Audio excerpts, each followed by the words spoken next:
중국 소수민족 가운데 우리 민족과 가장 닮았다고 할 수 있는 민족이 바이족이라고 합니다. 바이족은 다른 소수민족에 비해 비교적 평지에 살고 있어서 주식은 쌀로 밥을 지어 먹고 떡을 만들어 먹으며 술을 빚어서 마시기도 합니다.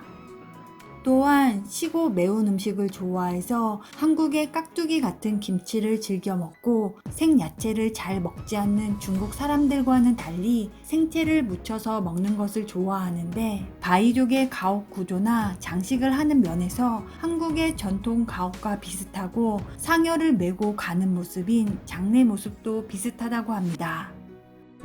이같이 바이족은 중국 55개 소수민족 가운데 오래된 역사와 문화를 지닌 민족 중의 하나로 인구가 185만 명으로 중국 소수민족 중에 15번째로 인구가 많은 민족이고, 80% 이상이 윈난성 서부 얼하이를 중심으로 한 따리 바이족 자치주에 살고 있습니다.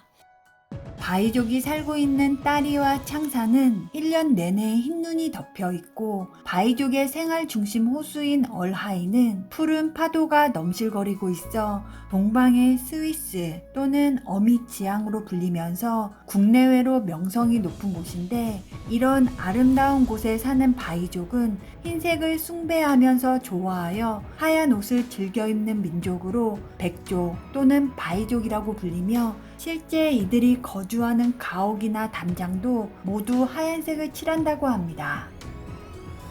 지금으로부터 4,000년 전 신석기 시대 바이족의 선조는 윈난성 얼하이를 중심으로 생활하기 시작하면서 석계를 사용해 간단한 농업, 목축업, 어업에 종사하여 집단 생활을 하였고, 수천 년의 세월 속에서 바이족의 선미는 전쟁과 영토 확장, 무역, 농경 등의 역사적인 이유로 얼하이 주변의 토착민과 청해와 티베트 고원에서 남하한 저인, 강인, 그리고 그 외에 수인, 전인, 한인 등의 여러 종족과 융합되어 형성된 민족입니다.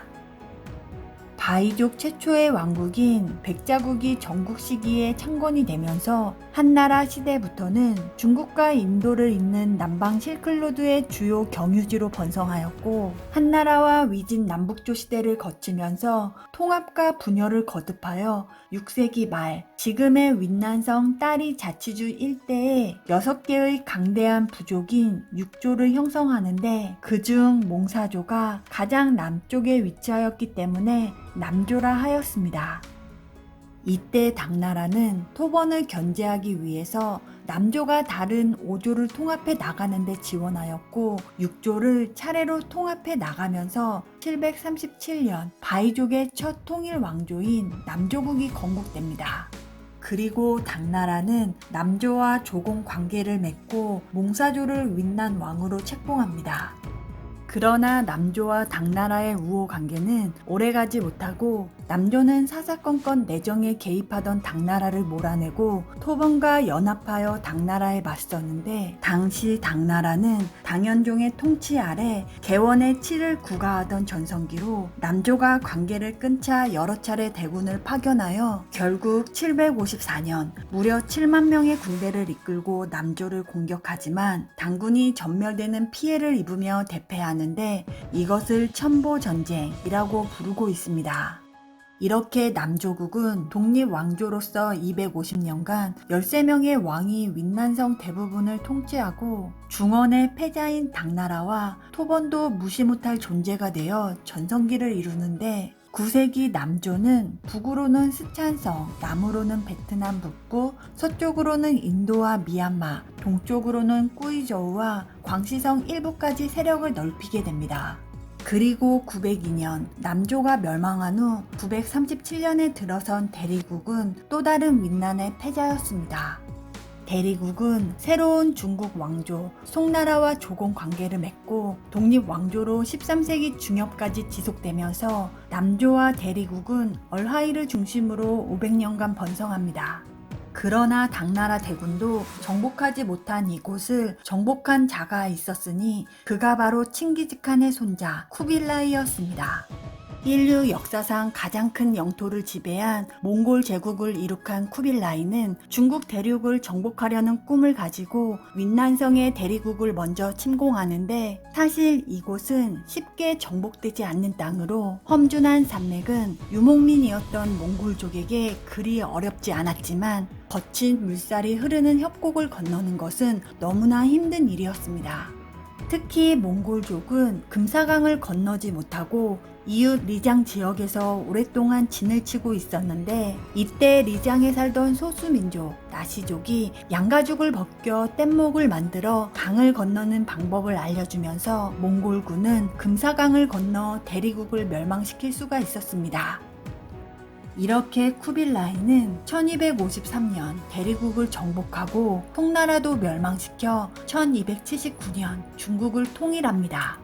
그리고 중원에서 오랫동안 독립되어 있던 대리국은 명나라와 청나라를 거치면서 영원히 중국의 지배하에 놓이게 되고, 오히려 바이족의 지배하에 있던 리장의 나시족에게 복속되기도 합니다. 그래서 지금까지도 따리의 바이족은 이웃인 리장 지역의 나시족과는 절대로 혼인을 하지 않는다는 설이 있는데, 그만큼 바이족에게 있어 나시족은 자신들의 대리국을 멸망시켰던 원한을 아직도 씻어낼 수 없다고 합니다.